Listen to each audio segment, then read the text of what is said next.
finally admit কাৰ্ডবিলাক আহিল grade 4ত যিসকলে ডিএমইত apply কৰিছিল ইয়াতে এইমাত্ৰ নটিফিকেশ্যনটো আহিছে government of Assam office of the principal cum chief superintendent Assam hills medical college and research institute Diphu এতিয়া যিসকল ডিএমইত আপোনাৰ ৰিকুৱাৰমেণ্ট ওলোৱাৰ লগে লগে এপ্লাই কৰিছিল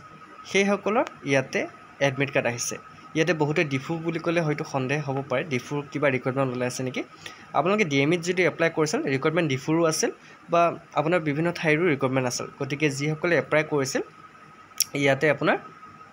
এডমিট কাৰ্ডসমূহ ডাউনলোড কৰিব পাৰিব এডমিট কাৰ্ড আপোনাৰ ডিফুৰ যদি এপ্লাই কৰিছিল আপুনি ডিফুত ইয়াতে ডাউনলোড কৰি ল'ব পাৰিব আপোনাৰ পৰীক্ষাসমূহ কেতিয়া হ'ব অনুষ্ঠিত হ'ব আপোনালোকে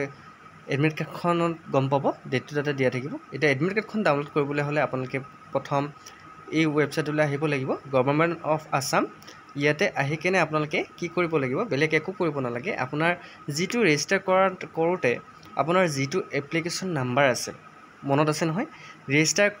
কৰাৰ পিছত আমি এটা নাম্বাৰ পাওঁ সেই নাম্বাৰটোৰে আপোনালোকে ইয়াতে লগ ইন কৰিব লাগিব আৰু আপোনালোকে ডাউনলোড কৰিব লাগিব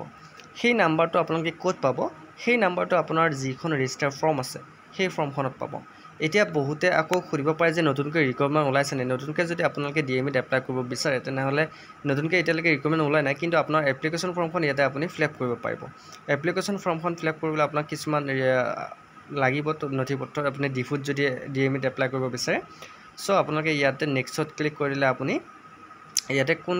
কলেজৰ নামটো আপুনি সিলেক্ট কৰিব লাগিব Assam hills medical college and research institute Diphu ইয়াতে আপোনাৰ ৰিকুৱাৰমেণ্ট ওলাইছে আপোনাৰ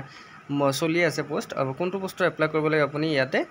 ক্লিক কৰি দিব ফ'ৰ চুইজন পোষ্ট ফৰ এপ্লাই গতিকে আপোনাৰ মাজতে ৰিকুৱাৰমেণ্ট ওলাইছিল এতিয়া বন্ধ কৰি দিছে এতিয়া বহুতে সুধিব যে কেতিয়া ৰিকুৱাৰমেণ্ট ওলাইছিল মই আপোনালোকে জানে যে মাজে মাজে আপডেটবোৰ আহি থাকে ৰিকুৱাৰমেণ্টবোৰ ওলাই থাকে এতিয়া ডিফুৰ যিসকলে মেডিকেল কলেজত আপোনাৰ এপ্লাই কৰিছিল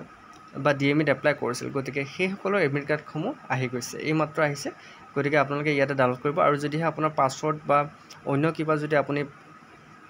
পাহৰিছে তেতিয়াহ'লে আপোনালোকে চিন্তা কৰিব নালাগে আপোনাৰ যিটো আপোনাৰ প্ৰফাইল সেই প্ৰফাইলটোত আপোনালোকে ইয়াতে আহি কেনে আপুনি পাছৱৰ্ডটো আপুনি চেঞ্জ কৰিব পাৰিব চ' ভাল খবৰটো এই যে এডমিট কাৰ্ড আহিল এতিয়া এডিআৰও এডমিট কাৰ্ড অতি সোনকালে আহিব কিন্তু এডিআৰ পৰীক্ষা অকণমান দেৰি হ'ব আপোনালোক কৈছোঁ অলপ আগতে বানপানীৰ কাৰণে পৰীক্ষাটো দেৰি হ'ব চ' আপোনালোকে